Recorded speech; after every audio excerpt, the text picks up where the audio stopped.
Lagyan na natin ng tubig to para ma-pressure natin. Ganun lang karami.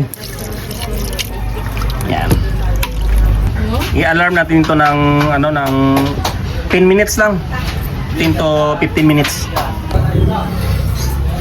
Menu for today namin ngayon ay magsigang kami ng pork belly at saka may halo siya ng shrimp. Kayo hindi nyo ginagawa yun. Pero panoorin nyo ito kung paano ko ito gagawin, ha. Ito yung mga gulay niya.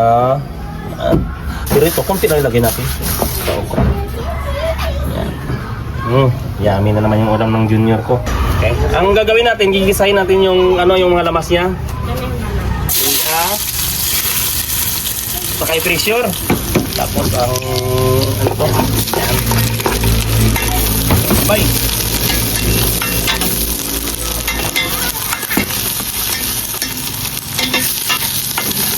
Ilagay natin yung kamatis. Nagbula yung mantika natin kasi mantika ng ng baboy. Lard oil. Ilagay natin yung gabi kasi isabay natin sa pressure to, ha, para maging malapot siya mamaya. Yung kasi yung mga sikreto ng mga yung mga masarap na sinigang dapat malapot. Tapos ilagay na natin yung karne niya. Kahit hindi na natin igisa yung karne, kailangan kasi magisa natin yung lamas para lalabas yung aroma. Okay. Lagyan na natin to ng sabaw o tubig para mapalambot. Mga 15 minutes lang natin to i-pressure. Lagyan na natin ng tubig to para ma-pressure natin. Ganun lang karami. Yan. I-alarm natin to ng 10 minutes lang. 10 to 15 minutes. Nag-alarm na yung ating timer. So i-off na natin yung kalan, saka i-open na natin yung ating pressure. Yung kanyang singawan na, hindi ito, ha.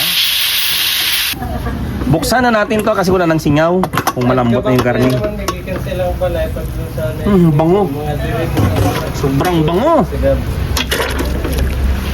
Tama lang yung pagkalambot niya. Sa 10 minutes, tama lang talaga siya. Oh.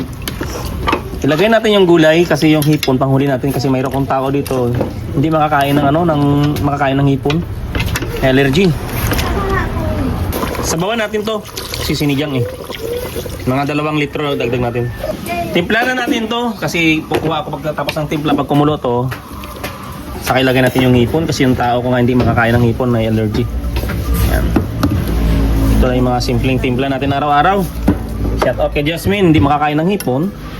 So hanggang karne ka na lang.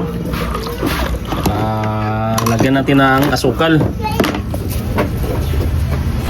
Ganun karami na white sugar lagyan natin, ha. Yan. Pakuluin natin to. Pag kumulo, kuha ako tapos ilagay natin yung mga gulay. Ilagay na lang natin tong gulay kasi yung hipon mabilis lang maluto yan, eh.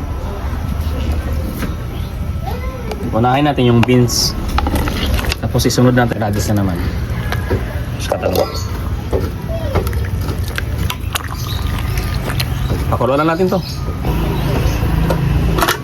Yun, lagyan na natin to ng sinigang. Sinigang, napakasarap. Wala pa yung hipon, pero napakasarap na siya. Ubusin natin tong isang sinigang para maasim-asim. Magbabadal sa kamatis. Saka maglagay tayo ng pisos o kapis. Ubusin na natin to. So kukuha muna ako ng pangbigay ko sa tao ko kasi may allergy.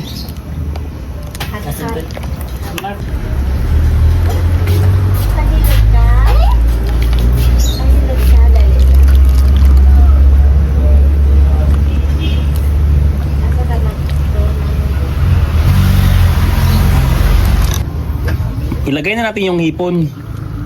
Pero hatiin ko lang to kasi si Mrs. gusto niya magluto sa gisa.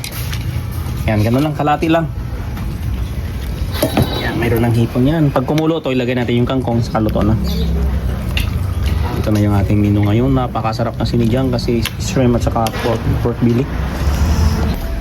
Ilagay mo natin yung pampakulay sa mata. Saka pakuluan lang natin ng 1 minute. Yan.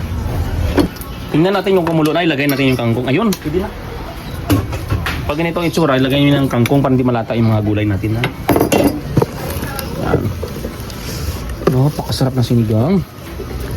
Saka ibaon na natin to. Tingnan natin yung ating sabaw. Yun, okay na to. Dapat gano'n na yung tsura ng gulay niya. Yan. Tingnan yung kangkong natin. Sakto lang yung pakaluto niya. Yan, ang sarap. Okay na to.